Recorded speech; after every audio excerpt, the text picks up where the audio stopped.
All right. Thanks everyone for joining us today. My name is Sarah McCracken. I'm the Volunteer Resources Manager here.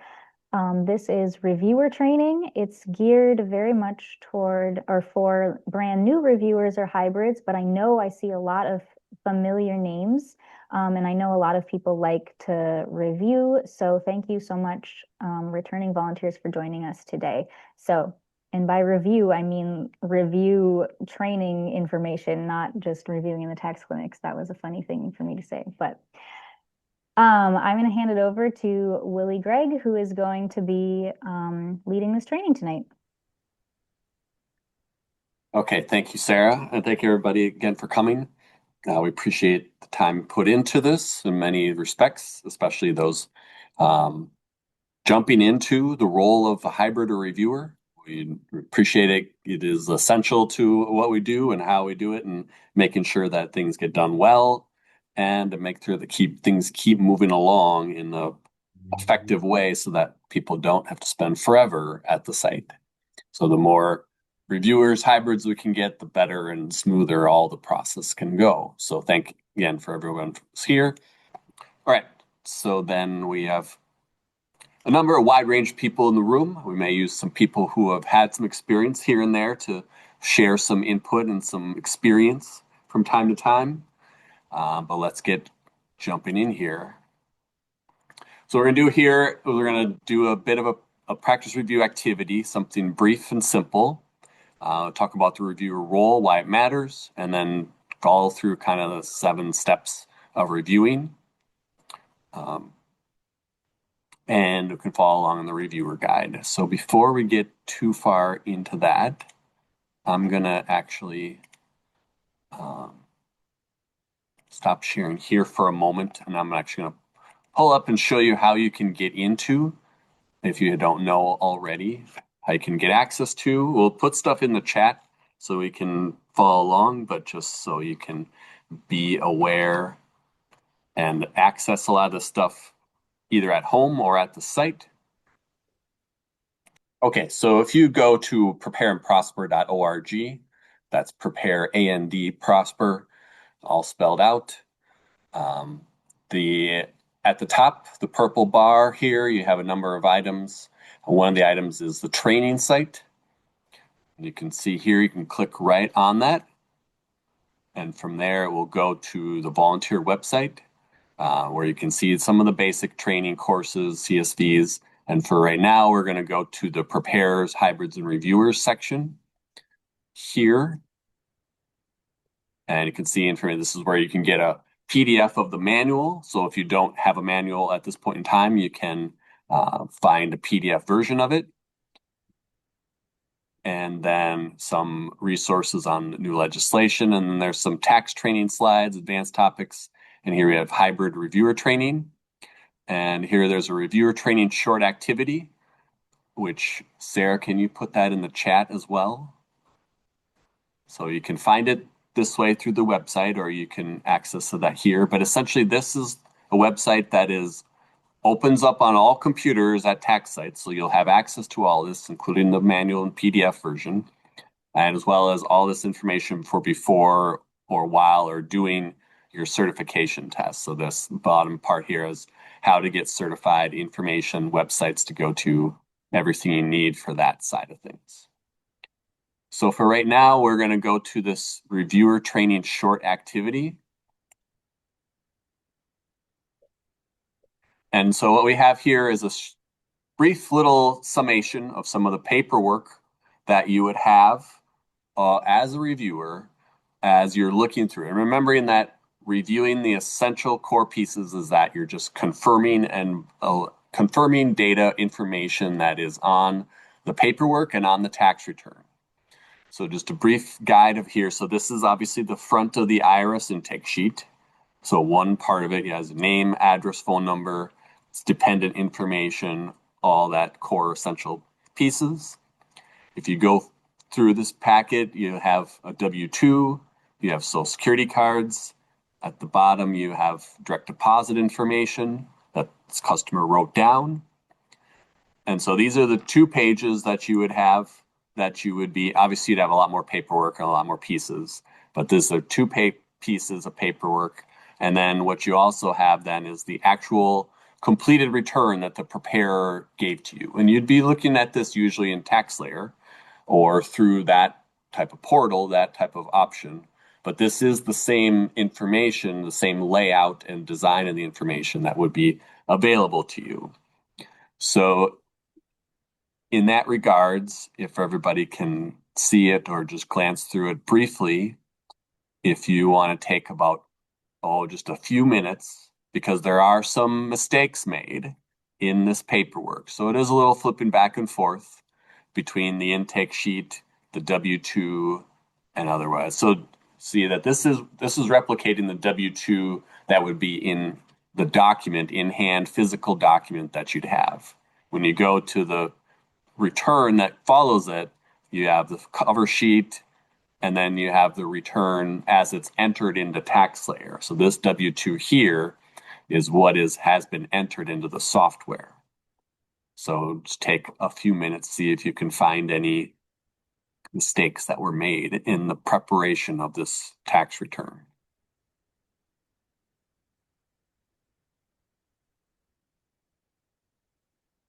All right, so for time's sake, we can just jump in. So what are some mistakes that people found? Missing state withholding. Missing state withholding, exactly. So something that happens, you completely forgot to enter it all together. In this W-2 here, there's 619 estate withholding, but in the tax return, you can see that this is a replica of that, and their state withholding is blank. So it wasn't even entered at all.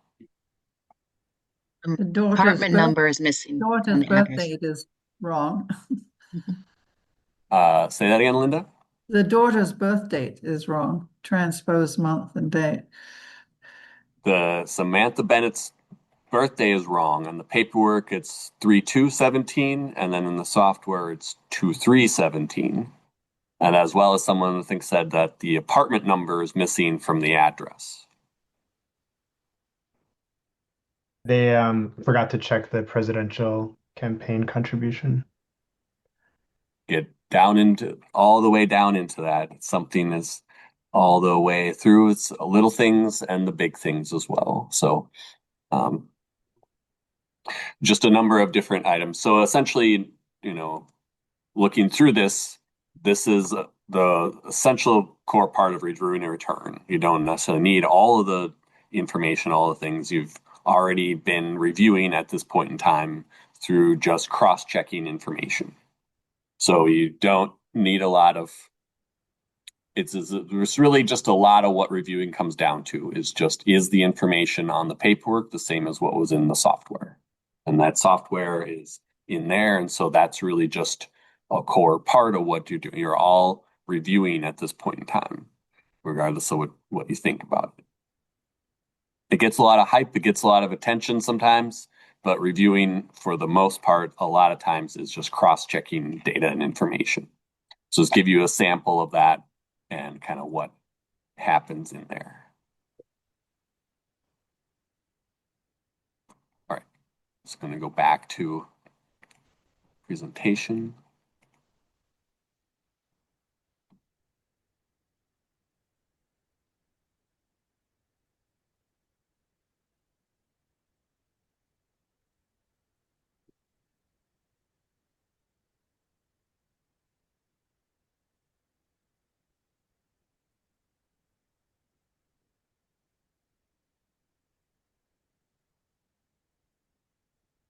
So with that in mind, it's just about basically coming up with a system, a flow, a way of organizing yourself and your information so that you can go through and sort of methodically hit all the points that you need to as you go through and review the information that someone else has been prepared, and you get to check through it.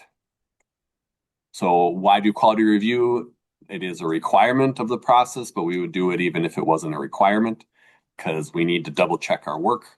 It reduces the number of returns that reject after being e-filed. It greatly improves accuracy in both the small and bigger ways, even if it's just simple basic information or if it's a big change in their refund or balance due. And customers want accurate, trusted services. It's not always fun to have the conversation about when return information changes in a way that they're not looking for, that it goes down, refund goes down. But as long as it's in it towards an accurate tax return, then people are willing to be okay with that, because that's the ultimate goal for everything that happens here. So the role of reviewer, again, is double checking returns, mostly fixing small errors, which can make a big difference, confirming information with customers, help making final tax determinations.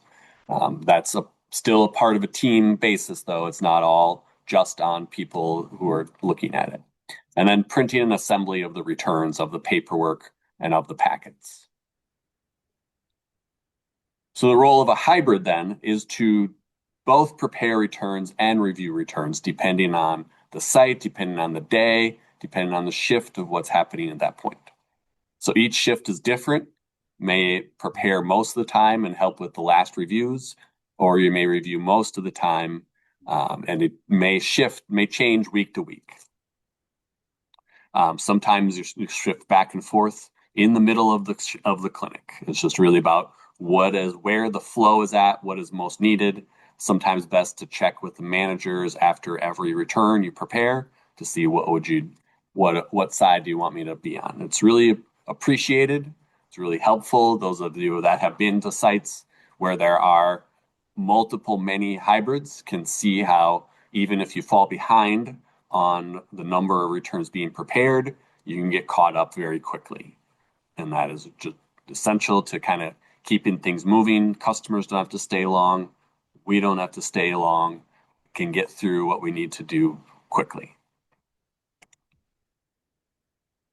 So new hybrids, anybody here's either a hybrid or a dedicated reviewer, we do say review to the certification level. We hope that you all do take and pass your advanced certification test. Challenge yourself, ask questions to experienced reviewers and managers, and you can shadow for your first shift or partner up or sit next to a more experienced reviewer. Become acquainted with printing and assembly, which is some of the more, they're not challenging, it just takes time to get the flow and the process down. Be a leader on site. Reviewers and hybrids are often the most experienced tax volunteers there. You can help answer questions, assist others. It's to your benefit so that the preparers have the information they need to do as much and close to an accurate prep as they can before it gets to you. Be a resource to each other. We all ask questions. It's all a team effort in all stages and all respects of the process, because it is at times confusing and nobody's expected to know or remember or be on. Everybody has questions about what is happening. So when you're on the review side of things, working with preparers, the preparers obviously collect the information and enter it all into TaxSlayer. They count on reviewers to check their work. And you want to find a good balance between trusting what was coming, but also being at the right level of skeptical or right level of questioning of what is coming your way as a reviewer. It does help that the same people go to the same site. Obviously, there are subs and people go to different places at times. But when you're at the same site, the same weeks, it helps establish a relationship, allows reviewers to catch trends and give feedback. You can be a little more direct and pointed to see. And you can also catch when people are improving as the weeks go along. And it helps you on both sides of that. You can ask preparers follow-up questions if things are unclear, or work with them to re-interview customers if needed.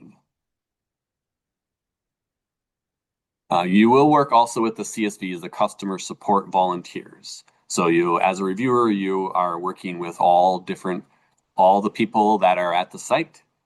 CSVs do the check-in, the financial services offerings, and the checkout. They do a high-level screening at check-in. It's very, very brief, very simple type of screening. Reviewers can support with VITA scope issues or with tax questions that come up at that point. CSVs also help with new direct deposit accounts or savings options, prepaid debit cards. They may be involved in adding or changing direct deposit information at time of review. And that would be coordinating a lot with the CSVs at that point. But the main interaction the review have with CSVs is that once the return is done reviewing, it goes to the CSV to do the checkout, who then goes through that information with the customer to make sure that they are in line with everything that happens, that they're ready to sign their tax return and go from there. So if there is something wrong, an address, phone number, date of birth that is wrong, then they'll likely come back to you to have that fixed and changed before they sign the return and then take their copies to go. So that is a big interaction that happens at the tax site between CSVs and and reviewers. And you are working with the customers. So it is not necessarily as direct face-to-face as when you're preparing, but the customer is required and needs to be a part of the review process to the extent that it makes sense and that they're needed to be in there. Go to the customer as often as you need to. Sometimes it is the most direct and straightforward way of getting the information you may need, the questions you have. So you don't always just have to go to the manager or to the preparer. You can go directly to the customer. It's often the best route to take. We do want you to always talk to the customer or make sure that someone talks to the customer again, even though the preparer may have already done it. If they decline the consents on the gray intake sheet, we want them still to make sure that they understand and that they know they are in agreement that they want to decline the consents. They know that we will file a paper return. We will not be able to electronically file at that point, and we will delete your information. So I want to make sure that's understood and that it's agreed that's what they want to do. If there are filing status or dependent changes, the customer should be involved in that conversation at that point in time. It should not come as a surprise or something that was not aware of, that we had to change your filing status or we have to say you don't qualify to claim a dependent or anything there. If the return had significant refund or balance due changes, we want the customer to know before checkout, because if they're caught off guard, they're going to be involved probably in some ways, because again, the CSVs are not tax trained, so they're not going to be able to get in depth with the questions that may come up. And if you can't read something on the intake forms, please go and ask questions and talk to preparers. Might not even know what's happening anymore if they can go directly to the customer.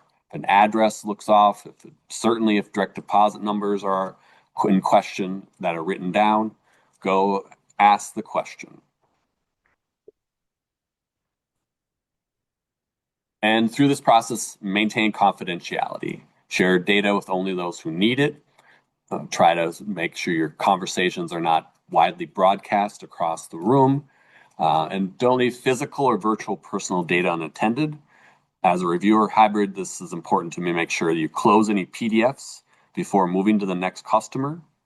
Also, sometimes when the CSV comes over and they need you to change something, that all of a sudden you're in the middle of a wholly separate review with a different customer's paperwork across your desk.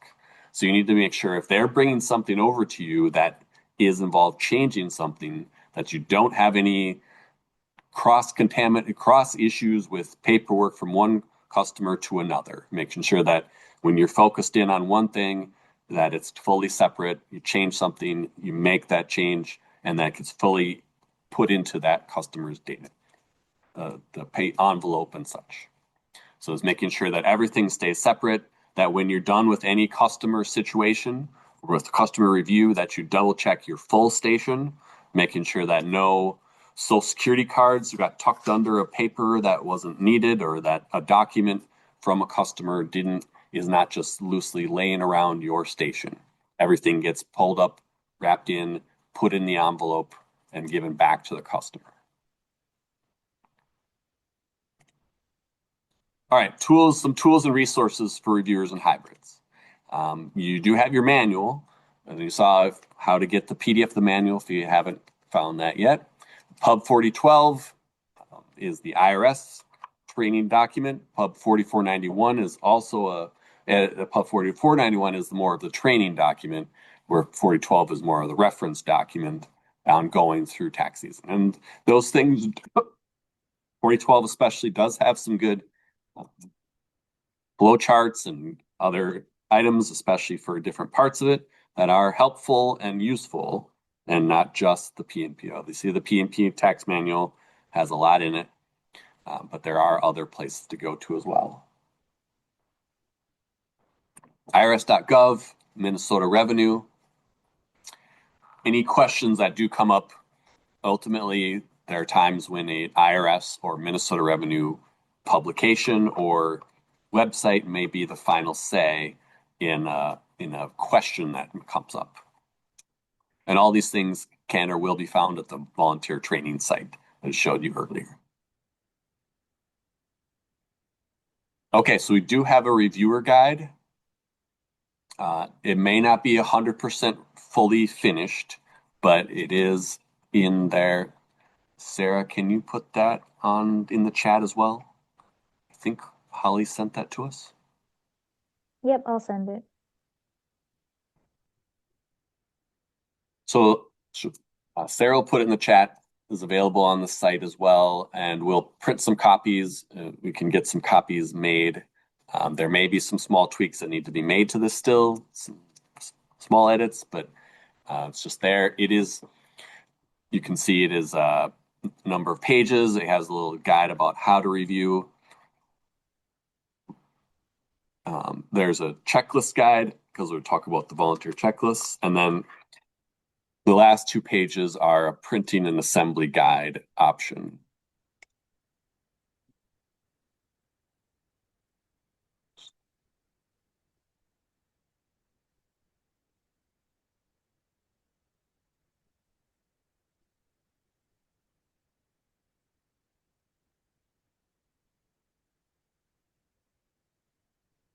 All right, so we'll kind of, if you want to, you can follow along with this, but essentially it's kind of like following in a similar order to how the review process we're going to talk through here works, how it works on the volunteer checklist for the items to go through as you review. And so it follows a kind of a flow and a model of what to look for and how to look through it and such. So it's very helpful, especially as you're getting things going, as you're getting the process moving along. There may be some page numbers certainly that are not updated in there, so I apologize for that. But we'll make sure we'll get out the full and finished, ironed out version, which should be very soon here. Okay, overview of the review process. So essentially, you're taking the intake paperwork that the customer filled out, the documents that they have with them, and you're comparing them to, do they match in the software entries? And so there's not a lot of mystery into what you're doing. You're cross-checking data and information to what was entered into the software to what you have in front of you physically. So the overall review tips: does something on the return not make sense? Find out why or why not.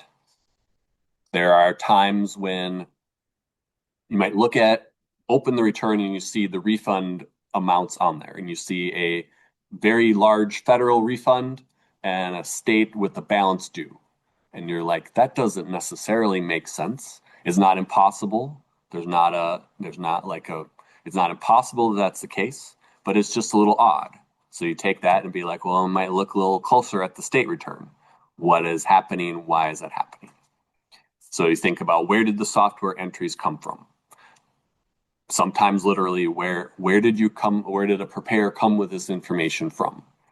You know, you're getting some of the pieces of the puzzle, but there might be something missing.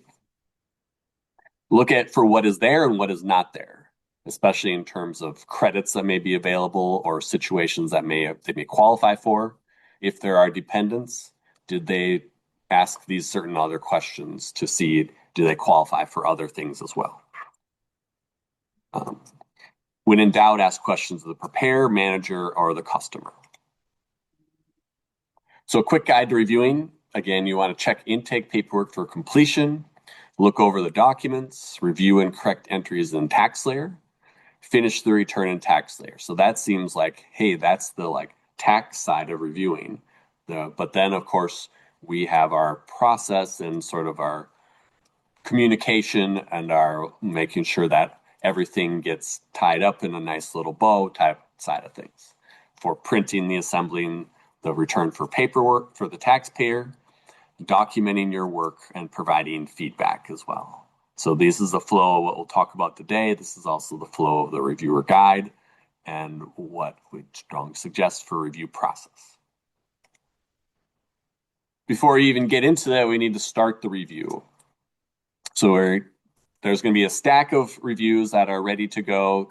When preparers finish, they bring it over to wherever the review queue is. You want to take returns in order based on appointment time and order of arrival. Managers may prioritize returns for special situations at times. So you see this down here, the 534. That would be the order that we would take it in. If there's a 532 also in the rack, you can take that one first. Or if there's a 545 1, that would be later because the time is later. So you're looking at the time and the number, which is the number within the time block for when they arrive. So there may be, especially at the beginning, a larger block of people who are arriving at the same time. We number them in order of when they arrive to see who should be reviewed first.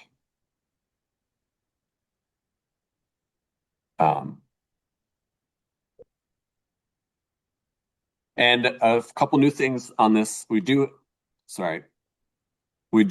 are also listing for the informational purposes, mainly their arrival time. It doesn't necessarily change the order of review that we're doing. It's good for us to know and for a manager and for other people to know, oh, somebody arrived an hour before their appointment time. We still put them in their appointment time as far as the order of when they get helped. But if their review time or their check-in time says 5:45 and their appointment time was 7, we can make judgment calls in terms of should we review them earlier or not. Our general policy has been to be the appointment time is what the order that we go in, but it does create some situations like that. Okay, this year we're trying something a little new to encourage people to also be reviewers, or hybrids, I should say, to give a little bit of sense of, especially as you're starting up, that we're incorporating a few different levels to reviewing. So not to reviewing, but when preparers prepare returns, they want them to mark and label them as a level 1, 2, 3 of a tax return. So we're asking preparers to state the level of complexity on the return on the customer envelope. Level 1 is for very basic, W-2, renter's credit, M1 PR only, something that is very simple. We do have a lot of very simple returns. So we want to be that known when that happens. Level 2 is for basic certified with the extra factor, such as dependents, simple education credits, maybe some questions that come up within that realm. And then level 3 is for advanced returns and review returns with questions for experienced reviewers. So if you're really a preparer is unsure about something, they should ask the question, but they should say, well, if you can check this over for me to make sure I did it right, that would be helpful. We want to encourage everybody to review all levels at any point in time, still keeping them in order of when people arrive so that they get out on a reasonable time. Sometimes customers get upset when they see people leaving before them, but that's just how it goes sometimes. So we want to keep that in order, but this is something that can be incorporated. If there's a hybrid that has a little bit of time in between customers and wants to do something simple to keep the queue going, sometimes managers jump in and review from time to time, and they especially like to take some of the simpler ones just because they don't always have a lot of time. And so there can be some, and this is also, again, a way to start opening up those so that more people can review. We can have more hybrids, because that is sometimes the biggest thing that the bottleneck that gets created at tax sites can be when there aren't enough people to review. And it puts pressure on that. We want to avoid that and have it be more open so that we can say, hey, there's a bunch of simple ones. Anybody can review these, especially the new renter's credit, the way it's been going. Almost anybody could review that return because they're very simple, very straightforward, don't usually have a lot of mystery to them.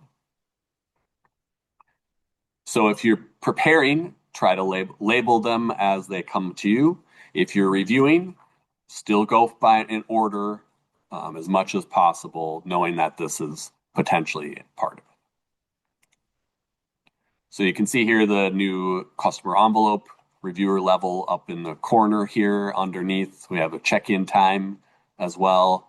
We're trying to streamline the information for customers to make it so that when they're wanting to go check their refund status, they can go do that pretty quickly and seamlessly through the process.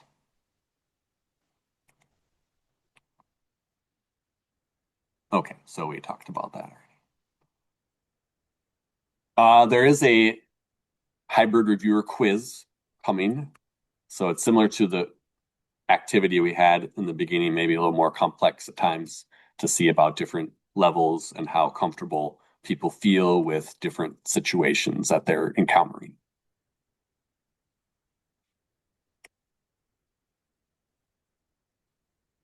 Okay, intake paperwork. So this is the step one, check in the paperwork, kind of like take your packet as it comes to you, pull out the paperwork, pull out the information, get your station order in place, go through the, get your IRS intake sheet, other stuff just kind of in motion. So this is the intake paperwork on the review side of things. The IRS intake sheet, P&P tax intake sheet, the financial services form will usually hopefully not be in the packet for you. It should go to the CSV, but if it is, you can connect it to them as it needs to. The volunteer checklist, the pink form will be a guide for each volunteer role. There's a screening, preparation, review, and checkout checklist. So this is kind of going through the steps, some of the steps of review. The reviewer guide follows this process as well. It helps keep a consistent tax return process.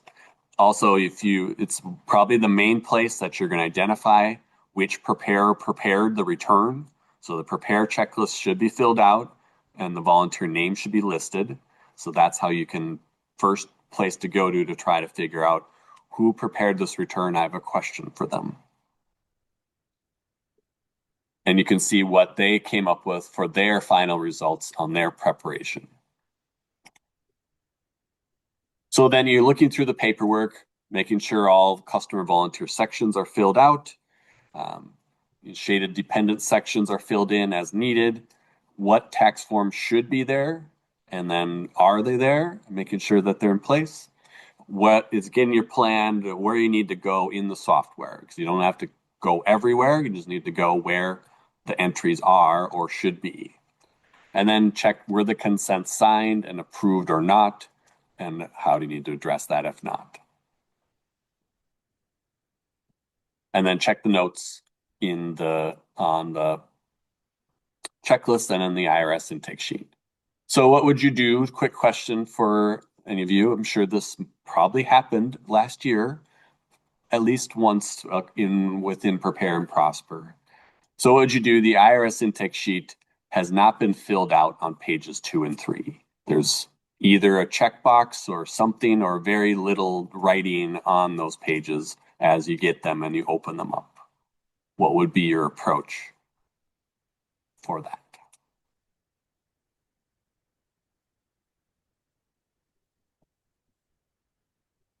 So again, pages 2 and 3 are where all the information about income, expenses, credits comes into play.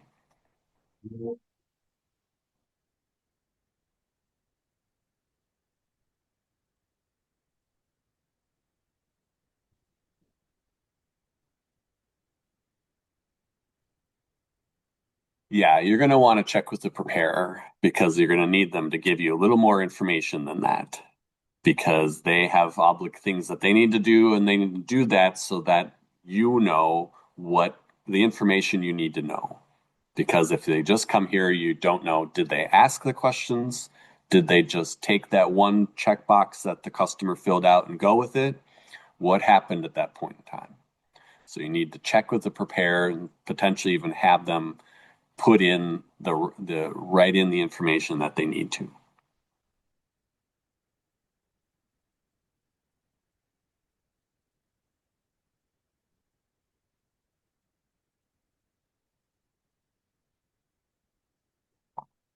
All right. So then again, iris intake sheet expectations are that the preparer fills in the gray shaded part on the right side of the pages 2 and 3, or any shaded part of it.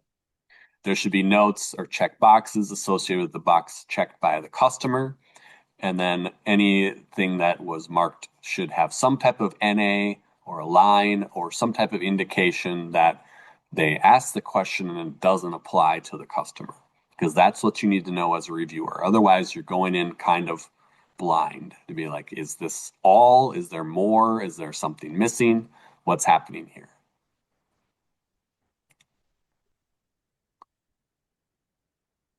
And then the consents. So you want to look over the consents to use and consent to disclose on the P&P tax intake sheet, the gray form. If somebody did mark no, discuss it with the manager or talk to the customer. Again, very often, you can also talk to the preparer to be sure that they're having the full and comprehensive conversation about this so that it doesn't just come to you with a no marked all the time. If the taxpayer declines consent, then it does need to be a paper return and make the note to delete the return. If the global carry forward on the IRS intake sheet on the 6th page can be answered yes or no, or left blank, and it can still be e-filed. So that's important to know. So the other ones, talk or have someone talk with the customer, make sure that they understand the full situation.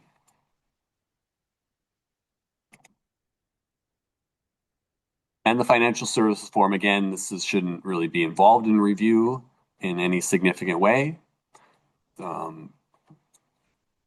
It's used by CSVs to connect customers to new direct deposit options, savings, and referrals. If it's in the customer envelope, actually, we want you to give it to the CSV before review, because then if there's nothing in it, they'll put it in one pile. If there is something, then they will move forward from there. Any new direct deposit should come with its own source document, so be alert to that. Okay, so you have your paperwork that's in, checked it out, know it's coming there, scan through your documents. Social Security number or ITIN documentation for everyone on the return must be in the customer envelope, whatever source document they used for each person. And you compare with the statements provided. The photo ID, just to be aware, will be viewed by both the CSV, the preparer on the 2 first steps of the process, and may not be in the envelope, and that is okay. The Social Security ITIN documentation is required. The IDs are not required to be in the review envelope. Sometimes customers are very insistent that it doesn't leave them, so they'll show it to people, and then they get it back. The same thing can't happen with the Social Security card, unfortunately, so be very careful with that. Photo ID can be very helpful, mainly in terms of finding the person when you do have questions, to see a picture of them to find them. Other than that, you should not be using it. So getting more information, again, connect with the preparer if possible, talk to the taxpayer directly, consult your manager for assistance, and if an issue cannot be resolved, taxpayer may have to come back. And we do have a form new this year for when somebody must return. We have a tax return next steps document that gives a little outline, a little direction and guidance to what you need to gather and come up with, and then how you go about finishing your return. So if during review you find something that comes up, say it's a someone has a college age dependent and you don't have a 1098T that goes along with that, you want to see it and they want to see if they can qualify for something before you finish the return. You send them home, you say, I need a 1098T from your daughter. They have it online. They can look it up and send it to you, email it to you, back, text it to you, whatever needs to happen. So if you find this in review, you can fill it out for them, or you can have a manager help to fill it out. The manager will be more alert to how the appointment or scheduling return process comes back, but you'll know what the tax side of the situation is for what they need to do before they return. And this is the front side of the form. The full back side is available for notes, as many and as much notes as you need to give them before they come back. But sometimes we have things that we can't help with. So out of scope situations do come up. Hopefully they come up before they get to review, but it does happen. Usually in the document, sometimes a 1099-R retirement statement has a code that we cannot help with, code J as an example, and somebody hasn't found that until it gets to you. When you find that, you want to discuss it with your manager as soon as you can. You or your manager, most likely the manager, will discuss it with the taxpayer.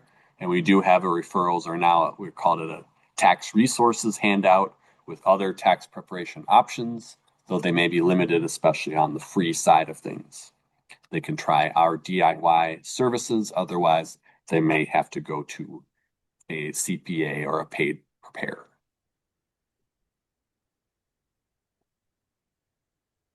Not very often, but it does come up. Just to clarify things, if there is a issue that is with income, we take the standpoint usually of if it's gotten to a reviewer to that level, then we're probably going to finish it.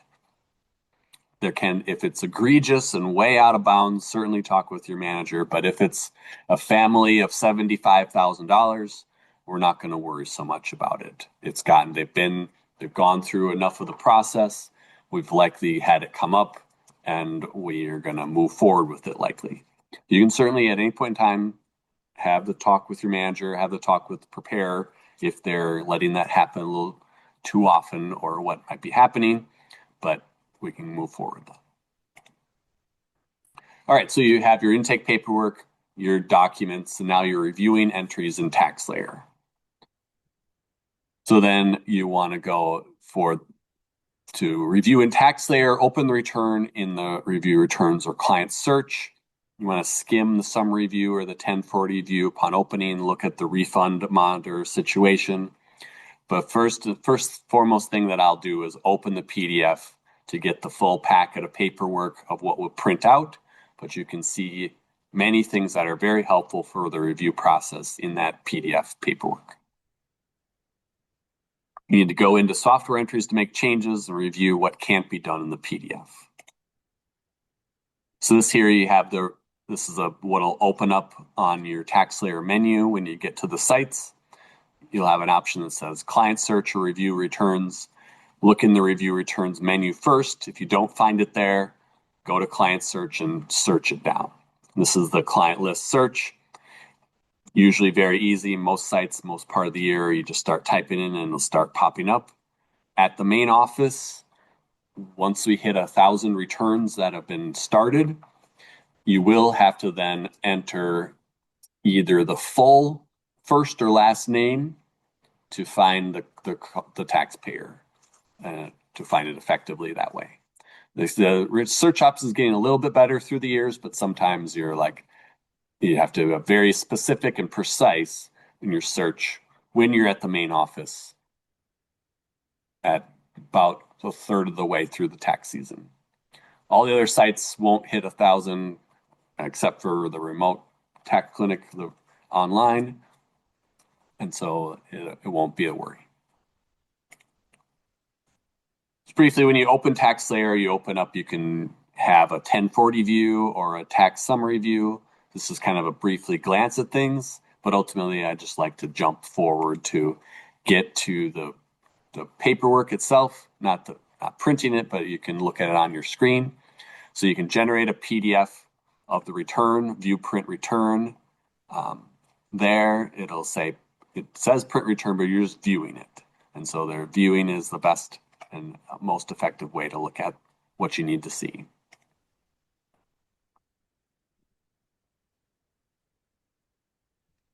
Yeah, so some of the page numbers might be off, and I apologize for that. I can see if they can get them updated quickly on that. Diane made a good point to make sure you're searching in the right tax year. Make sure that when you start it off, so it's not in here, but on the top of the screen, usually there is a change tax year option or above here. When you see change tax year, you go through and make sure that you're in the right year for where you are.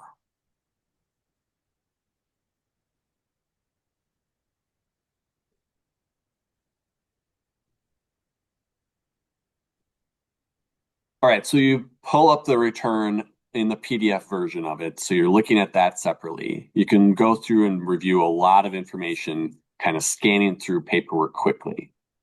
All the basic information, all the things on the front of the IRS intake sheet, all W-2 forms are replicated in the packet. Most 1099 forms, 1099-R and others, are also replicated in that packet. Some income and adjustments at the bottom in the state section, the CRP is also duplicated. So you're basically taking your physical copy and matching it to what's on the screen. Do all the fields match? Then you're good to go. You're just moving past it one by one. So you can take your documents and kind of line them up in a way that you can start going through them effectively in the way that the software provides it to you. To go into the software, obviously when changes need to happen, that needs to happen there. Property tax statements, unfortunately, are still not replicated in the packet. So you might have to go into that section to see them better. Some things like capital gains, if you're a tax whiz who knows the forms, you can find the information you need in the paperwork. Otherwise, the software is the faster way to do so.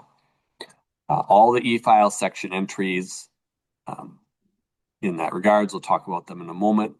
And also just anything where you're unsure about where to locate it on the PDF is totally fine to use the software at any point in time for that. We just encourage you to use the PDF as a more efficient, faster way of finding all the details of the return that you're reviewing. Such as reviewing basic information. So again, when you pull up the PDF, this is going to be one of the first pages that comes up. So right here off the bat, you're going to see that you have someone's name, social security number, address, phone number, date of birth, filing status, dependents' names, date of birth, social security number, etc. So you can review, sometimes that's 75% of the tax return that you're dealing with, or more at times. And so you review all of this from the source documents or from the place that you need to find it, and you're almost done with reviewing the return.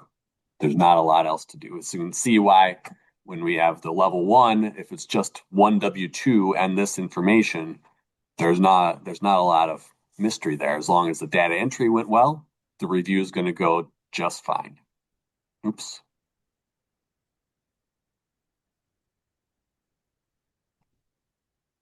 And at the bottom of this page, you can see direct deposit information. The one thing missing from direct deposit information is it a checking or savings account? But you can see even if they split their return, it goes in that direction as well. So a few questions for reviewing basic information. What source document or intake form to use to review? Where do you go to find the full legal name? Or where's one of the most common places?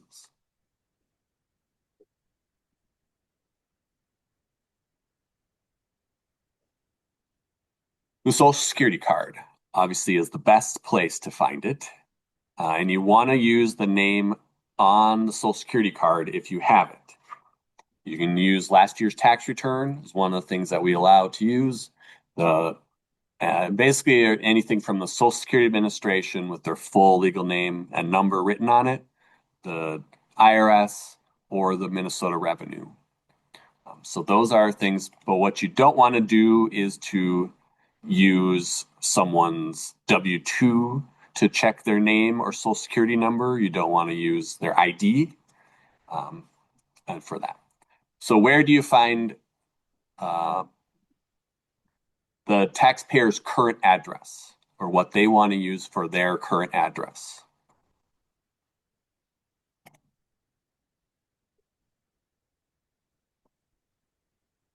That is found on the IRS intake form. That is correct. And that is the only place you should be looking for the address. Whether you're preparing or reviewing, you want to look there. You don't look at the ID, you don't look at any other source documents they have. People move a lot, they change addresses, and you want to know what their current address they want to use now is. And that current address you'd use no matter what year they're preparing or what year they're trying to do, because what matters is their current address, even if their documents from prior years have different addresses on them. So there's a question about clarifying names such as Latino names or other, especially names from other cultures where they have multiple last names or long last names. Taxpayer does have a limit of number of characters you can use for a last name. So you just write as many of them as you can until it runs out. Last names especially are very important in terms of on a social security card, you're usually looking at one line being first names and the second line being all last names. So if you're, say, one line is Jose and then below it is Alvarez Hernandez, then Alvarez Hernandez is the full last name and Jose is the full first name.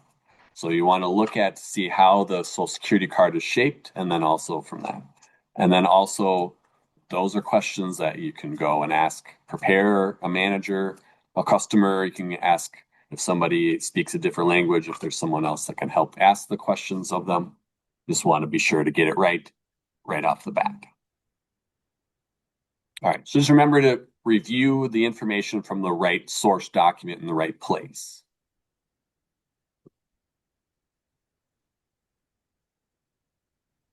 So for basic info, do social security numbers match the source documents? Does the basic info match the intake paperwork, birth dates, student status, blindness, etc.? Could the taxpayer be claimed as a dependent if they are, especially if they're in college or between the ages of 18 and 24? For dependents of divorced or separated parents, are the appropriate boxes checked in the software? You also want to watch out for carry forward data from as you're reviewing, because it's helpful as a preparer because you get a lot of information pre-filled as you're preparing a return, but it can be annoying as a reviewer because you're like, where did this phone number come from? It's not listed anywhere. And it's likely a carry forward data that someone forgot to update, change. So things like phone number, address, EINs for W-2s and more comes pre-filled, but if they don't change it, because those things change often, so making sure that you are checking that.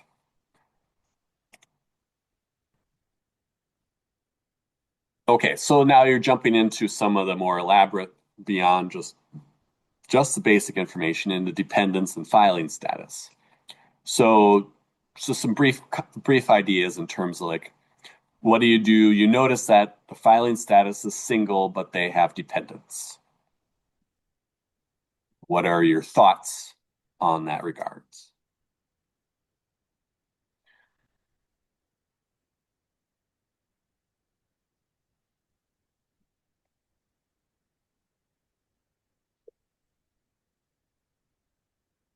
You want to check about, see if they could be head of household. You want to see if there are any notes that provide more context to the story, to the situation.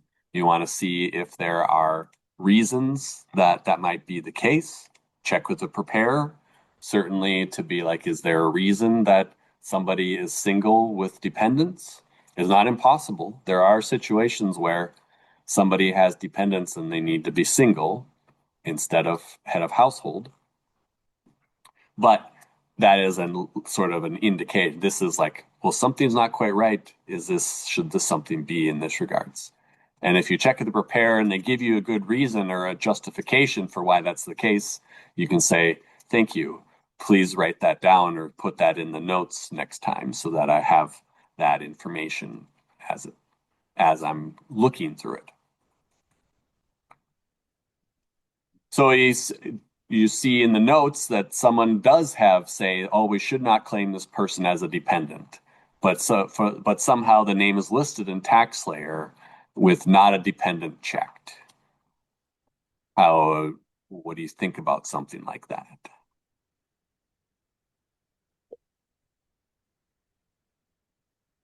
Not a very common situation, but there are a number of different things that people try to do and to deal with.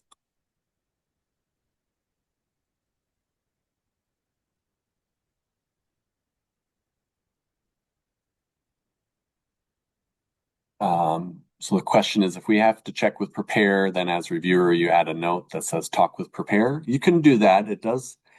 Those types of things do come up as helpful at times, especially in more, not, I'm going to say awkward or not as common situations, because things do come up and we here in the office check through the paperwork after the fact. If there's some type of issue that comes up with a customer, we'll go to the paperwork and say, what was the conversation? Do we have any clues? Do we have any indication of what might have happened at the site?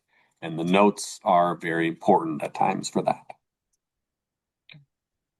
So the second one here, essentially, there are people who on the intake forms, you write down the name of the people who lived with you. They may or may not intend for them to be their dependent, but if not. So basically you want to make sure in this situation, if somebody is written down as not a dependent, they may still qualify them for various credits like the earned income credit or the state child tax credit and such. And you want to be sure that they qualify for those and not the others. Sometimes people just don't want them to be on the return at all. And if that's the case, and if a customer tells you that, you can clarify that they may have rights to claim the kids or claim certain credits for them, but you don't want to go against their wishes of having them on the return if they don't want that to happen, because they oftentimes just want to avoid the situation altogether rather than try to claim something they may or may not be eligible for.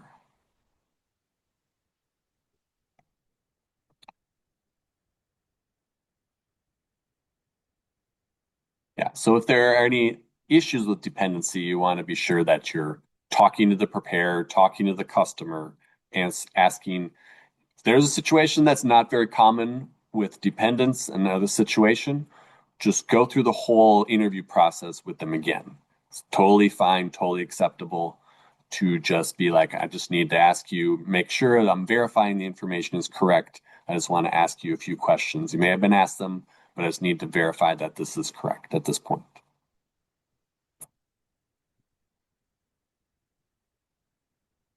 So with filing status and dependents, you want to, use the intake sheet and prepare notes, watch out for head of household versus married filing separate, as well as single, and then making sure that the preparer has filled out the gray shaded part of the IRS intake sheet. For dependency, sorry, these are the wrong pages. I've realized that now. There's a section in the PMP manual there, but also Pub 4012 has good resources.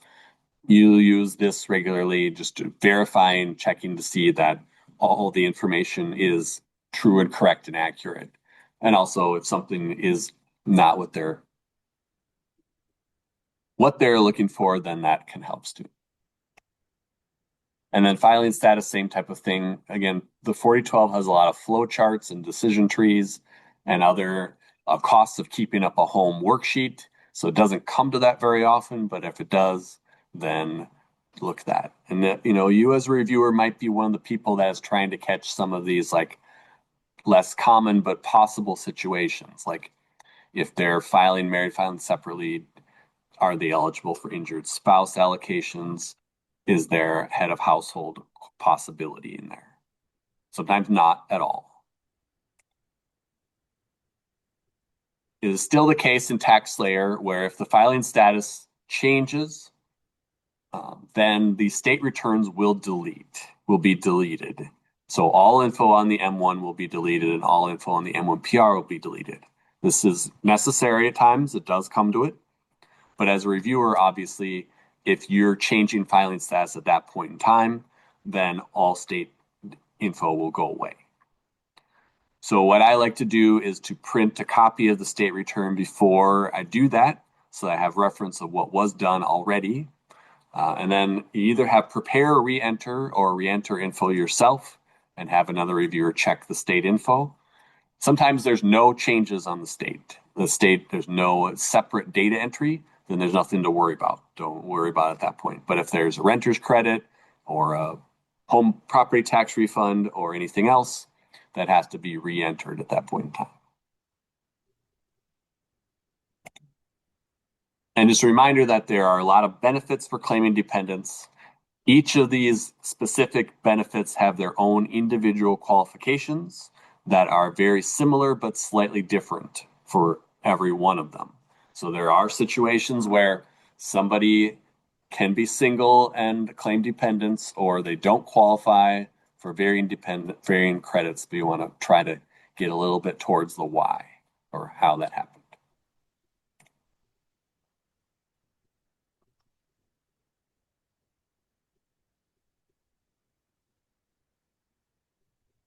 Okay.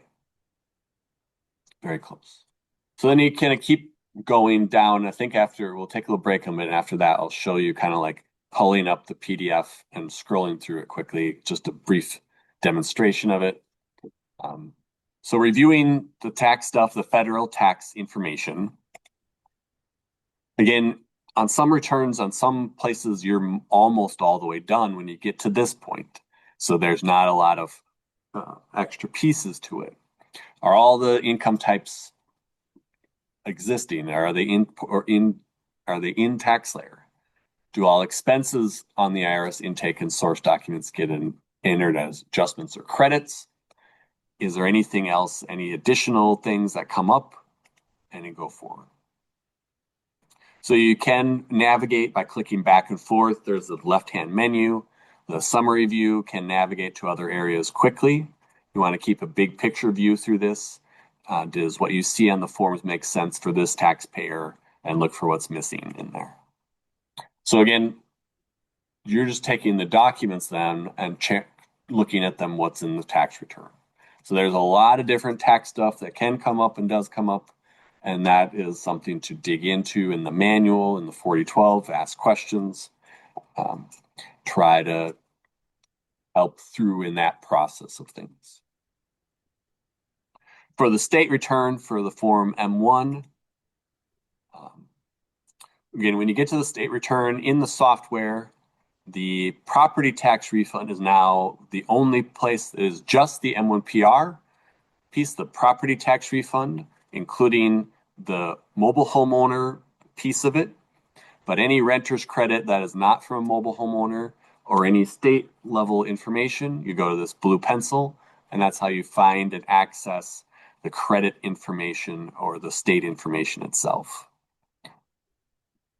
If you do determine that someone is a part-year resident and not a full-year resident, you do unfortunately need to delete the state return here, but use the red trash can, and then start a return over, and it'll ask you, are you a full-year resident, part-year resident, or non-resident? And then you can go from there, and then unfortunately, if there was state information, you would have to re-enter that again.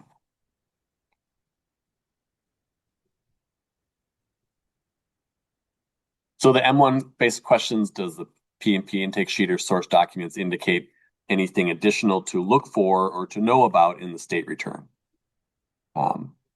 Does a taxpayer have any federal income that can be subtracted at the state level? A lot of the questions would be from page 2 of the P&P tax intake sheet, if they mark yes to any of those questions at the bottom of that sheet. And did the customer qualify for the K-12 credit, and do they have ways to substantiate that? So the K-12 credit versus subtraction, you may be eligible for the credit, subtraction, or both. If only the subtraction on the return, verify the expenses going to be used for the credit. The way the credit is set up now, everybody should be using the credit for all types of things. One of the only tuition, private school tuition is one of the only things that only qualifies for the subtraction, but we don't see that very often at this point. If they exceed the amount per student that can be used in the credit, they can switch over to the subtraction to utilize that side of things as well. This especially comes up for technology, computers for the family. The renter's credit. The renter's credit is now found on M1 Rent as of starting last year. CRPs can be reviewed from the PDF. Overlapping CRPs need to be prorated. That's for one individual person. 2 individual CRPs from a family, like married couple, may get each their own CRPs. Those can be entered either combining them onto one or as their own separate CRPs. Either works fine. If you are reviewing, don't worry about changing it one way or the other.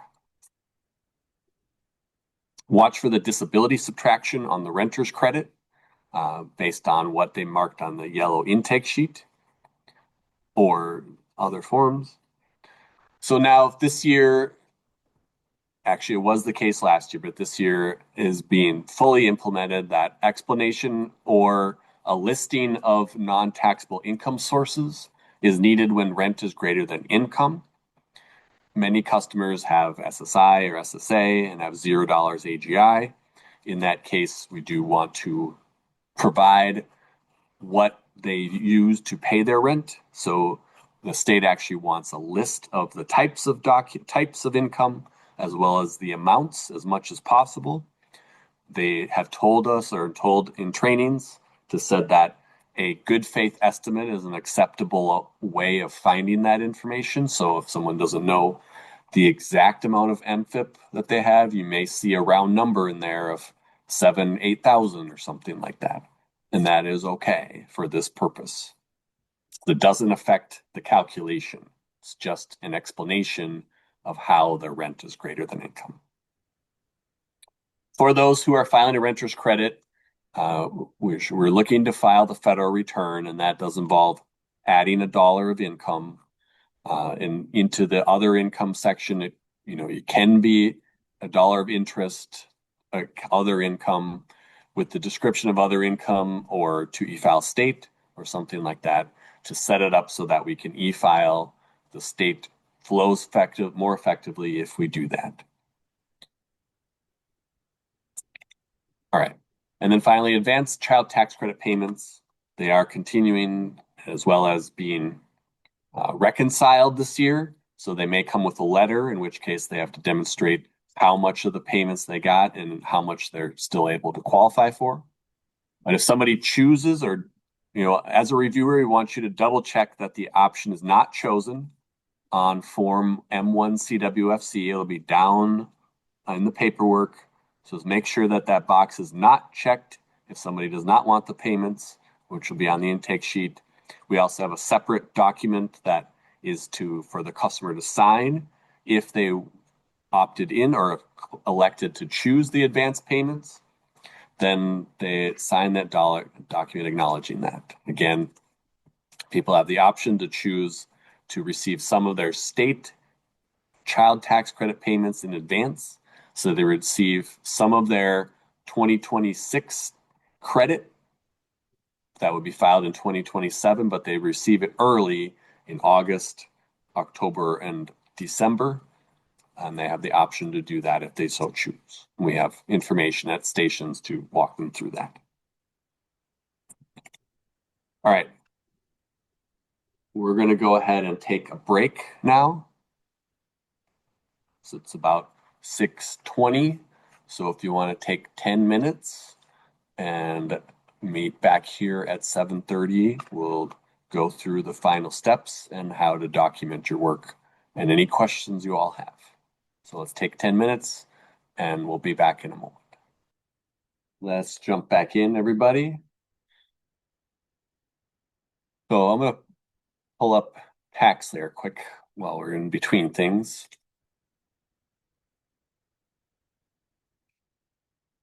So again, this is the practice lab. So again, up here in the corner, you can see the tax year. There's different tax years you can change back and forth. I'm going to stick with 24 for now. And this is what you see in the practice lab, but the third option would be review returns for anybody who's hybrid or reviewer. That would be listed here. For now, you can just go to client search, find anybody here. There are print options here if you do need to or forgot to print something instead of going into the return. There'll be a different drop-down menu and get to the site so you can see and go through and find. We have different print sets that we have created or ones that have been put in by TaxSlayer themselves. So if you forget to print a second 8879 or whatever it might be, there is a print set that is just a solo 8879 or the packet itself. So when you select a return here, you go into the return. When you go back into a return that's already been started, you come right to this page and see the AGI, federal and state refund amounts, and then go right to view print return. Open it up.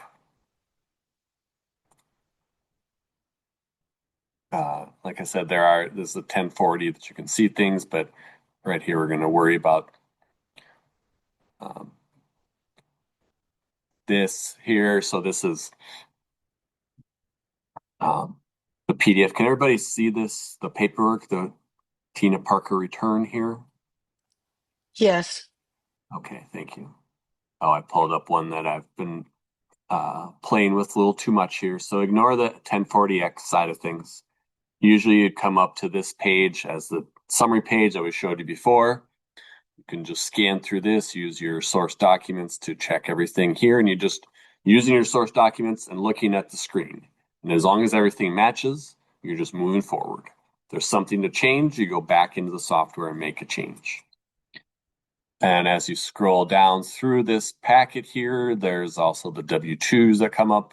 Take your physical W-2, match it to the screen. Doesn't match, if you're good, keep on moving. There would be another, along this way would be more 1099-R forms and other documents that would come into play. A lot of income statements would be in a row here. Then you have some extra paperwork.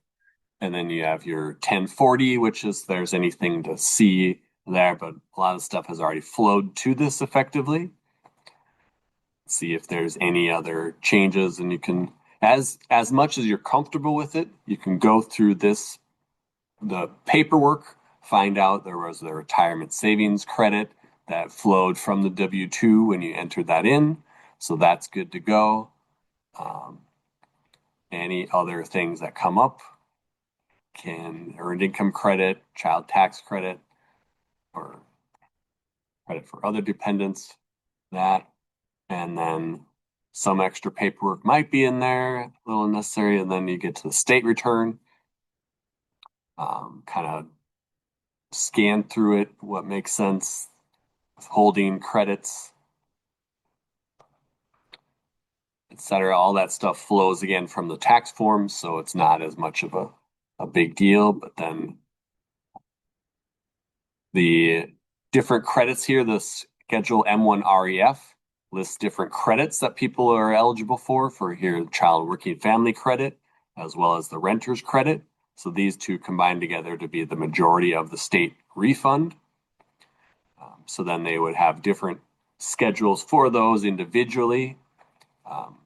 And then, like I said, this is the actual CRP. So if you have the CRP, you can look through this and does it match and does it, all the fields look the same.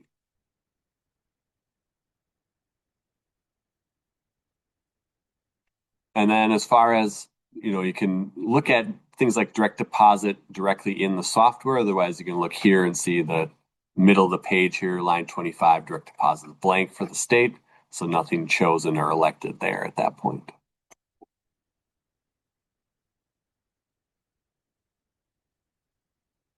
Okay.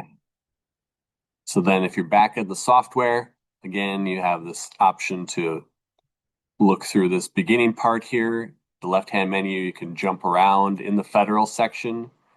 There will be a breakdown of what was some of the things included, education credits, W-2s. You can jump through this way or look through things as you need to at that point. And then when we get to the end, we'll look at direct deposit in the e-file section as well. So it just gives you a glance. It goes kind of like methodically through those pieces, and you'll find the information you need. And then anything that you don't find that you can do, just go to find it in the software, and that is just another great option to use that way. Okay. Back to the training.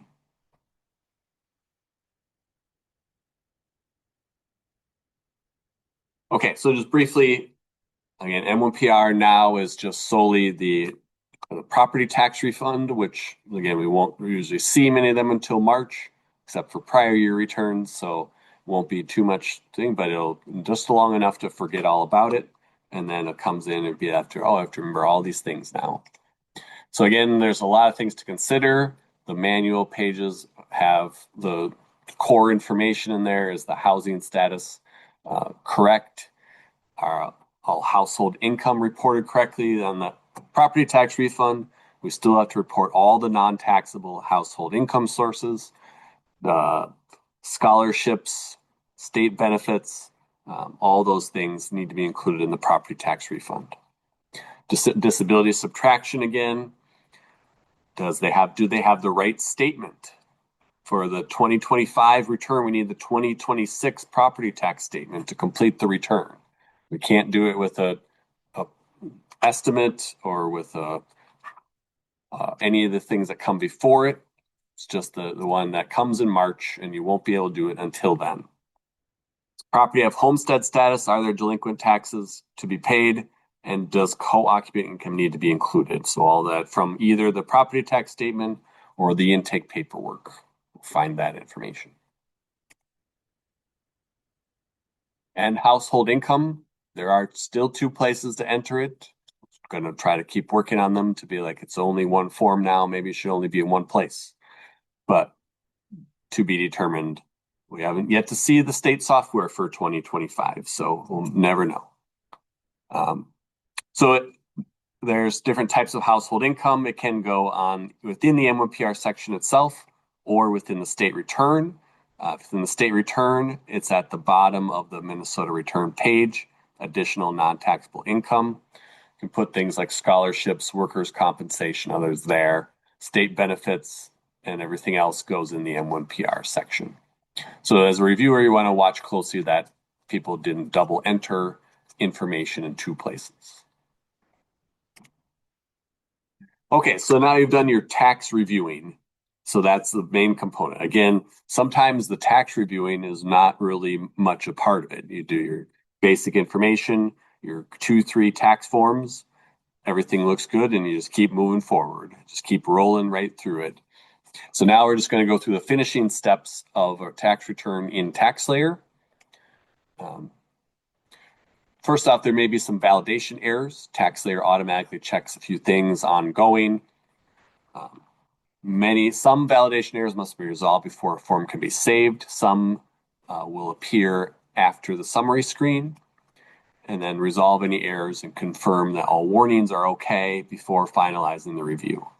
So when you get to some errors, if there's a red error, it must be corrected. You cannot move forward.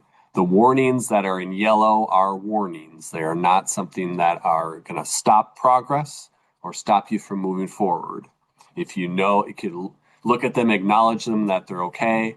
Almost always you're going to be moving past the warnings. State validation errors do need to be alert to. The state cannot be e-filed until the validation errors are fixed. And so we don't want state returns just sitting there in paper file form when the customer is expecting it to be e-filed. So we need to take a look at them and see what, if anything, can be done to fix them before finishing the return.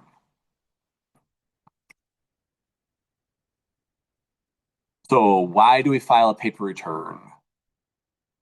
Sometimes it's the year that we're filing. So this year, as of now, we can e-file 2025, 24, and 23 returns. The returns that must be paper filed are 22, 21, and 20, and those are the only 6 years of returns that Prepare and Prosper can prepare. Also must file a paper return if there's any married filing separate returns where we don't know the Social Security number or ITIN for the spouse. It will reject if it's tried to be e-filed, and we must file a paper return at that point. Any ITIN renewal or application, anybody who has an ITIN regularly can be e-filed, but if they're actually applying, then they need to paper file. Anytime the consents are declined, that otherwise there are amendments, the years are wrong here. It should be 23 through 23 and 24, as well as 25 can be e-filed. We did get alert that hopefully TaxSlayer will allow the state returns to be amended returns to be e-filed, but that would be just be 25. But again, most of you won't have to deal with amendments, so I wouldn't worry too much about it. In the e-file section, again, the red X's are mainly for preparing returns that they're not required. The fee summary shouldn't be dealt with at all. State ID is not required. It's not a terrible thing if it's entered. As a reviewer, you're mainly looking at the return details, the bank account information, the consents, and the submission page. Wouldn't worry too much about the custom questions. However, they're filled out and prepared will probably be just fine. Okay, direct deposit documentation. As much as possible, use a source document to check direct deposit, a bank statement, a voided check, something with the numbers printed on it from the bank. If the customers do look up their account numbers, they can write them on the P&P tax intake sheet on the back on page 4. And then new direct deposit information may be provided during the review process. If a CSV opens a new account, the customer decides to split a refund or wants to put it into a different account, they may change, in which case, if you are doing data entry for any direct deposit information, have anybody really can double check the numbers, the data entry that you put in. Can be the CSV, another reviewer, a manager, etc. Direct debit, though, if taxpayers can choose to automatic withdrawal amounts owed from their bank account, and as long as it's during tax season, they can choose the date of withdrawal for anytime before the tax deadline or up to the deadline. But customers must sign the bottom of page 4 of the P&P intake sheet to authorize direct debit. If it comes to you and you see direct debit in the software and they have not signed that, go talk to the customer, because you need to make sure that they understand what is going to happen and to prepare to just accidentally put direct debit down on the return. Again, it's coming directly out of their bank account. It won't come out of their state return or their other refunds that they're getting. It is an automatic withdrawal from their bank account. And also, if they have an amount that is pretty substantial, more than $1,000, and they want a direct debit, just make sure that they understand that that's happening in that quantity and that value. Large amounts make us nervous sometimes.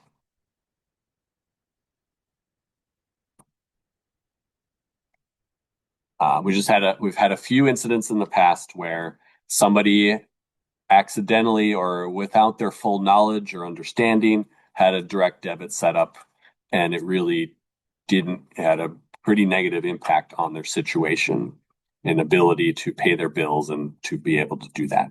And ultimately, paying taxes is important, but other expenses are often more important in the moment. So make sure they sign it and they understand what's happening. When you're in TaxSlayer, there's an option to tag returns. We want to tag for specific situations. For a Spanish-speaking customer, anytime there's power of attorney, there's ITIN application renewal, or if it's confirmed that it is a paper filed return, because we don't have any way of double checking that. There's also a saver tag, which is for anybody splitting refunds or putting refunds into a savings account. We have a savings contest called Save and Win. Taxpayers enter the prize. And this is one way that we can double check to be sure that people get entered in the prize. Usually it's handled by the CSVs and all their side of things, but we just want to keep the tags going just in case we miss people. Okay, so we're going to walk through briefly the e-file section and all the different components of it. So first off, there is a part down here where you can find the federal refund return. So you want to be sure that you're choosing e-file, direct deposit, and then the state coincides with that. You're checking those return types. There is a place for emails to go below that. This is the fee summary. Don't worry about it at all. Skip past it. This is where you can finalize and confirm direct deposit information. There's a pull refund button if the refund changes. You can pull that in. Otherwise, if you click on the boxes, you'll see the actual account numbers. If there were additional deposit options used, they would be below. Savings bonds have gone away. Don't worry about those anymore. State ID, don't worry about reviewing it. If it's there, it's fine. If not, that's okay. Consents, you want to make sure that the first, the second, and the fourth are approved. The third option is the global carry forward and is not required. Custom credits and questions, I wouldn't worry so much. Last page, the submission box here, you can confirm final information, direct deposit stuff. This middle part is where you can go to print a copy of the return. There are tags that you can view, and then in the end, you need to mark the return approved and mark it complete. And then it'll be ready then for the manager to transmit the return. Once the return is signed and dealt with, or at the end of the evening, all returns get transmitted that have been signed for. So it's important for you to be able, those last two things are important, and your managers will let you know if you're not doing them, because otherwise they have to go into the return one by one to the last page and both mark it approved. You've approved the review and you mark it complete. So that's just a brief run through of that in there. Oh, need to get, oops. Okay, so then you've done all the pieces in TaxSlayer, you're out of the return now. You close the PDF, or because the PDF that you may have up is not the one that you want to print at this point in time. So now you're dealing with printing and assembly. So this is something that will take some time and some effort to get the feel for, all the different pieces of paper that you have to worry about. So for all e-filed returns, when you're in the print set, choosing what packet to print, you want to select the P&P customer copy. It is the default option that comes up when you're at the tax sites. The client summary page will be on top. Just a little hint, if that doesn't come up, if it comes up with a packet that is different with the client summary page not on top, then you can close out of it and try it again, because sometimes the wrong print set comes up even though you've checked the right one. It's just software challenges. The only downfall is that there's more pages and it's not what the CSVs are used to seeing when they're going through the checkout process. Two 8879s will print within the customer packet, but they'll print in the middle, unfortunately. You can print another copy if needed for assembly, because you'll need one for both the customer to have in their packet and to be on top of our packet when the paperwork that we keep here. You can print it from the print set that you have open, or you can do a separate 8879 copy that comes up separately. So then you take all your paperwork. So basically, almost everything that the customer brought will go back with them. So as you're reviewing, it's good to keep sort of an orderly pile of documents and paperwork, so that's not all spread out everywhere, so that you can identify what goes back with them and what we need to keep for us. So assemble the customer copy and then give all the original forms back to the customer. We only need to keep one copy of income forms with withholding or EINs, basically your W-2s and your 1099-R forms, and the unemployment statements. So only thing that has withholding as a significant option, but even if there's no withholding, we still want to keep it. So assemble for us any 8879, the 8879 on top, any income statements below that, and then all of our intake sheets with the volunteer checklist on the bottom, so that you can finish your reviewer checklist, and then the checkout can do their checklist at the end. So when you see it, there's kind of the paperwork in order here. The 8879, the W-2, the IRS intake sheet, the gray P&P intake sheet. The green one will probably no longer be in here. And then the pink checklist at the bottom with the checkout and reviewer checklists on the bottom of the paperwork.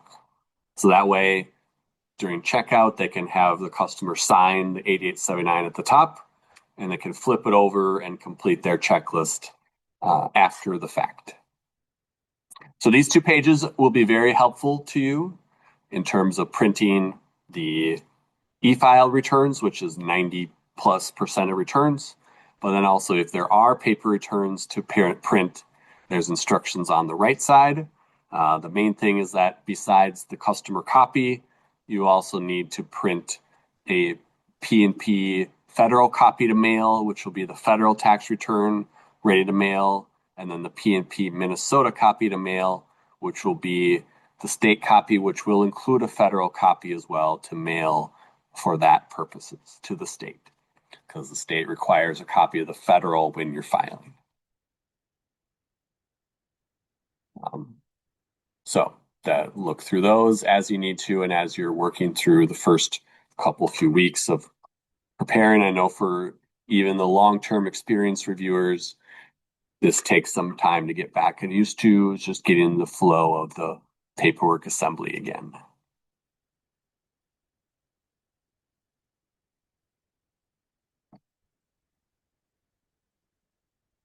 Oops. Okay, so possible extra items I would go with the packet, vouchers. The IRS is moving away from paper checks as much as possible. They are still accepting checks mailed to them. I know that's shocking that they'll accept whatever payment you have to send to them, but it's going to be less and less that they're going to accept even payments sent to them, and they want people to pay online. But we do have vouchers that can be printed for people who want to make payments. Otherwise, paying a balance due half sheet for those that owe vouchers if not using direct debit. There are saver quotes for anybody putting refunds into a savings account. IRS and Minnesota envelopes if using a voucher or filing a paper return. We'll have them set and ready to go. Okay, so you assembled the paperwork, got it all ready, got it in the packet for the customer and for us. And now you want to go about documenting your work or recording more of what you've already done. So making notes helps you when preparers make notes so you can read them and understand them. It helps when you make notes so that the next people, whether it be during checkout or after the fact. Make notes so that you can see them and understand what happened during all stages of the process. So make notes as needed on the IRS intake sheet and or the volunteer checklist. Note any changes to the return and the reason on the volunteer checklist document. And then make notes as needed for any situation that e-file staff might find helpful in TaxSlayer. So you're providing clarity and information that may be needed at checkout or after the fact. So if a refund changes in review, make notes.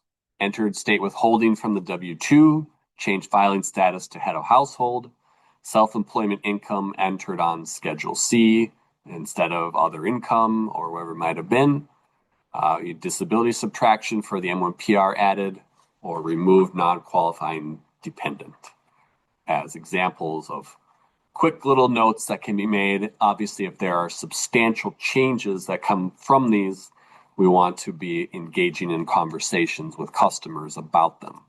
But if it's a small change, state withholding from the W-2, that's a bonus little extra money coming back. That is their money to claim. So when changes happen, again, CSV may ask for help explaining changes to a customer. So they're give them a heads up, talk to the customer before the paperwork goes to them so that they're prepared to have that conversation. And then work with preparers to share what changed and why, or what the situation was as far as why such a big change happened. During checkout, customers may identify other errors or need to make a change.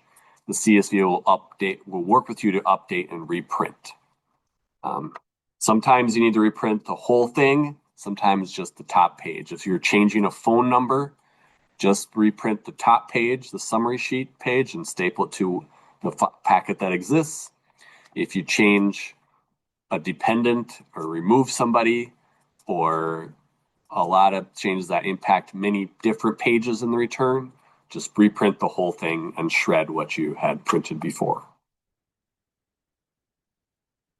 Again, it's another good idea of why to talk to the customer often and regularly through the process, is because you can avoid some of the need to reprint things if something is confusing or a misunderstanding from your side.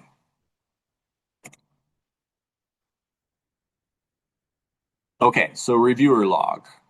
So then you go from, you have your paperwork, it's printed, you go there, you want to mark down the reviewer log, what's happened on the return. 2025 is recorded on one side of the log and prior years on the other. Record the basic information about each return, write comments about any ordinary situations. Accurate logs are essential to a successful e-file process and are kept on record at the main office and are utilized often and regularly. It's not just something that is used once and moved on from. We do use them quite a bit. I mean, not all of them. There are a lot. There's 3-4 cabinets full of them, but we go back to them and do a lot of our own internal audits and checking, making sure that everything got filed and accepted effectively. This year, just the reviewer log will still be goldenrod color, so don't worry about the color here. I know that was the big shock that you came forward with here. Be like, it's white? No way. So we've added a few columns to the reviewer log just to help with our own post-filing audit process to make sure that things get effectively done and completed properly. So we have expanded some of the federal M1 and M1 PR columns to be able to identify if each of those was filed and if that was e-filed or paper filed for each of those individual returns for each person. So it just helps to be like, we're there federal, state, M1 PR, what needs to be checked for this return. And then last name, first initial, last 4 of social security number, any comments, and then on the right is a manager use part. So this is the front page, and the back page is just the prior year returns. Obviously 2022 or prior returns, it's only paper option, just write what year is in there. So just make notes, put it in there. make sure to catch it because that does give the manager a sense of what to e-file. So the manager will use the reviewer log along with the 8879s, get things in place, get things in motion to be able to go through and do their end of clinic e-filing process, make any notes they need to do, go from there.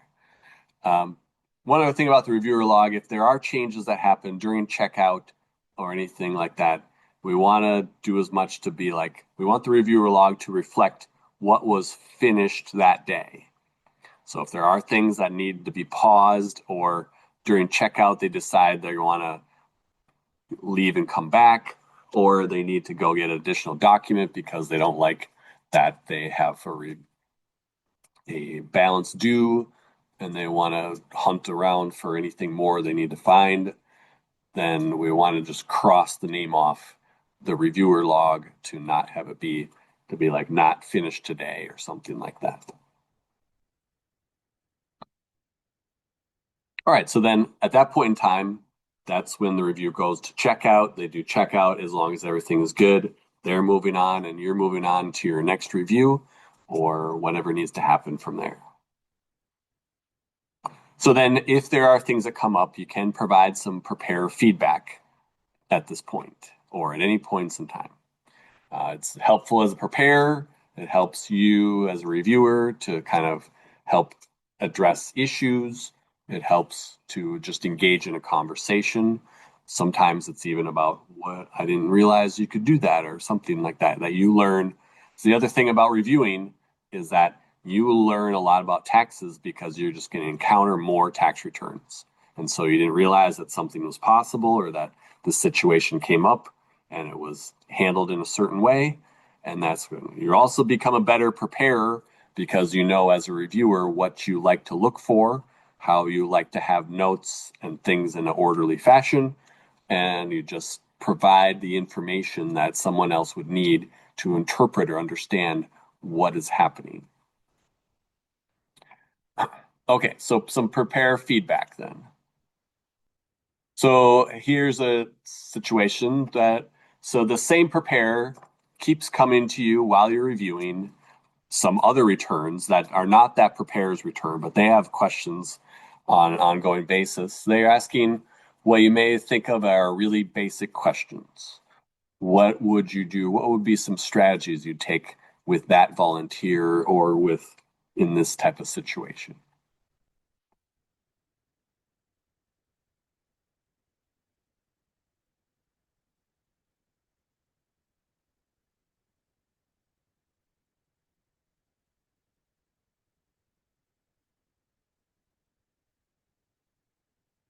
Yeah, we have some ideas here show that you can use the index to look. Basically, I mean, one of the key things to do is just to be like, the information is likely in their manual. So it's not that you just won't answer any questions or you're not going to do that. Sometimes when we talk to managers about these types of questions, we suggest to say like, I know that you can be busy as a reviewer from this, but it can be like, let's open our manual and let's find the information. Or you can be like, if you go to this section in the manual, you can find everything you need to answer the question that you have, or something to find their resources, do that. If you have concerns about a volunteer, about a preparer in some particular way, you will want to talk with your manager, mention that to them. There are different strategies we can take if someone is really struggling or not doing well or is taking a long time to learn even basic concepts. Then that can be something that is addressed beyond just telling them to go look in their manual. You just want to be like, don't just be like, that answer is really easy. Just look, just want to be rude and abrupt about it. Just find a good way to be like, this part of the manual have exactly what you need to do to answer your questions ongoing. Or be like, have you checked your manual before you ask me, something like that. But as a reviewer, you are the people that are kind of looking over what people are doing and not doing, or doing well or not doing well. And so you can see trends. If it's a one-off thing, it's the one thing. But if something is kind of coming up repetitively, then we may be something to have a conversation with the manager.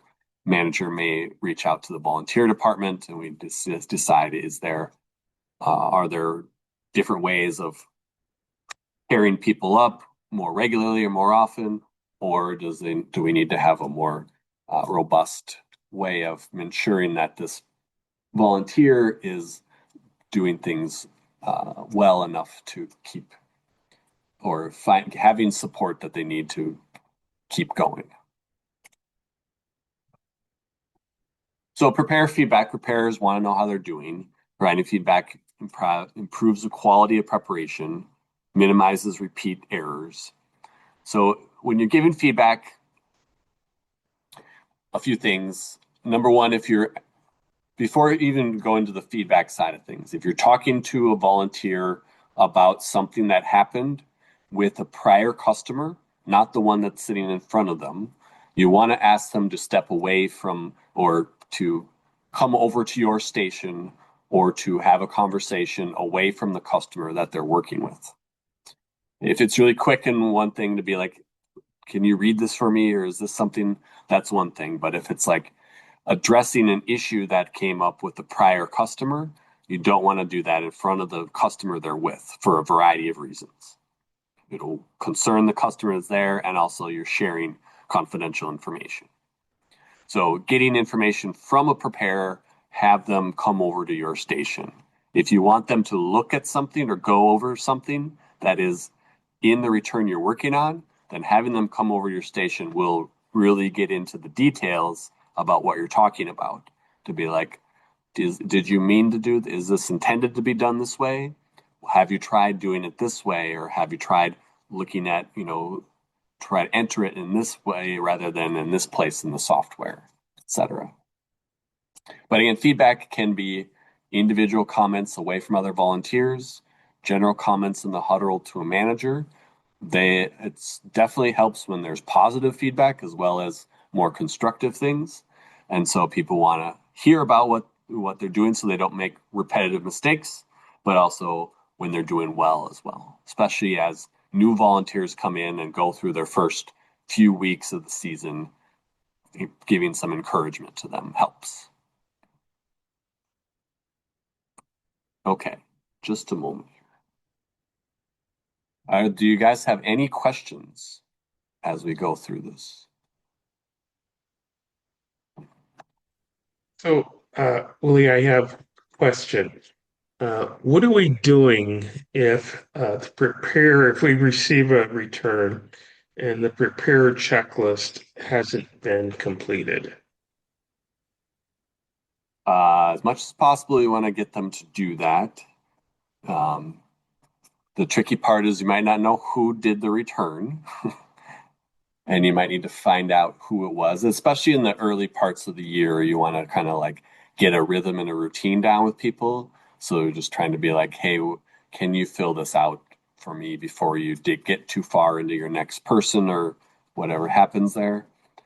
I mean, it's not the end of the world, but again, it's about building that sort of consistency in people. So if you can, but ultimately the tricky part is finding who prepared it. And I may be able to, you can identify it in TaxSlayer. It will list the preparer in there. And then just for that reason alone, you want them to get used to doing it because that's the key way of figuring out who did this return. And then have them go through and do their checklist. Is it okay for us to go through the review process if the prepare checklist is not complete? I mean, the checklist isn't going to halt or damage the review process at that point in time. So that we're not like, it's not like it will be fine if you go through the review process without that being completed. But ultimately, it's totally fine to be like, first thing, it's not filled out. I want to just get this taken care of and have them do it. And then I can move forward with things.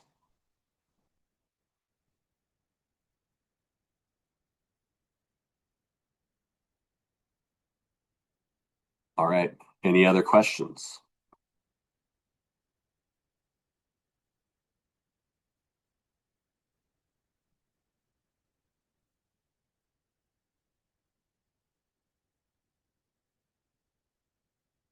Okay.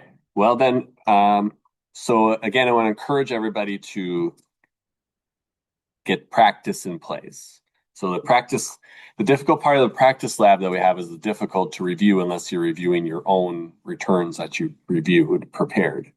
So definitely within the first couple weeks of tax season, just getting some practice in. If you have been reviewing for a long time, you know the flow and you know the process.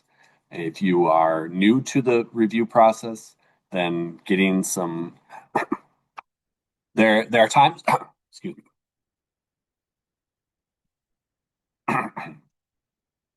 What you want to avoid, especially for new hybrids, is the process of going through the first 2 to 3 weeks of tax season and they don't need you to review, so you don't try it or give it a shot. And then by the time it gets too far down the road, you haven't done enough to practice to jump in. So you want to try to get some experience as soon as you can, some parts of the process. Again, there's not a lot of mystery to it. Sometimes it gets like sometimes the hype is that you're the last person to look at it. Like there's the focus on, that it's a lot of responsibility, which it can be, but ultimately, if you're thorough and if you're organized and thorough and have a process in place, anybody can review at a high level is our standpoint here. Shadowing works best. Absolutely. Shadowing, seeing how people who have done it for a while do it, they have their own flow, their own process, and then again, seeing how they print and assemble and organize their paperwork without question. Okay. Before we go, put in the chat or share out loud if something you learned tonight or something you see from a different perspective now. I'll give you a moment for that. And otherwise, we'll do some wrap up pieces and have you on your way a touch early.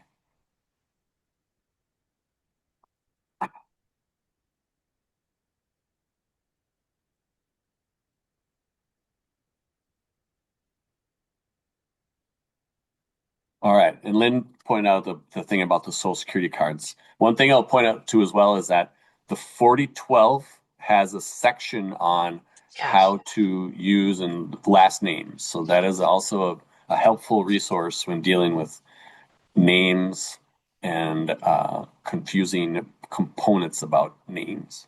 I get anxious about the names. Yes. You'd think that names are simple, but it's become some of the more complicated things that come up at times.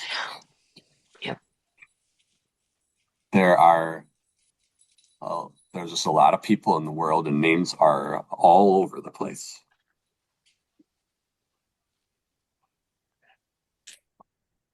All right, so some positive things about reviewing levels being helpful and useful. Mm-hmm. So that is a new thing, so we're trying it out, so we want some feedback on how it goes. And also, Sarah did share briefly in there was a survey about this training and how it goes. We are also kind of curious about how the timing of the training works for people, because is 5 o'clock too early for a virtual training, or does it work for people? So give us any feedback on that as it comes.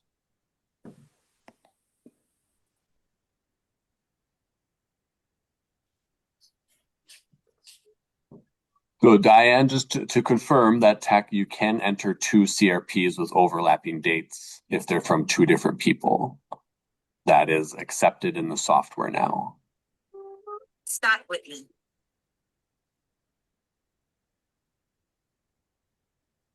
Okay, so you can keep those coming. Otherwise, next steps for new hybrids, take your certification tests. That site is available. You saw in the beginning how you can go to the site. TaxSlayer is there. We will have a hybrid reviewer quiz for people that are wanting that information coming shortly. Shadow reviewer when you get to the site. Have a reviewer shadow you. Take it from there. Other than that, there are no other questions, then we'll call it an evening.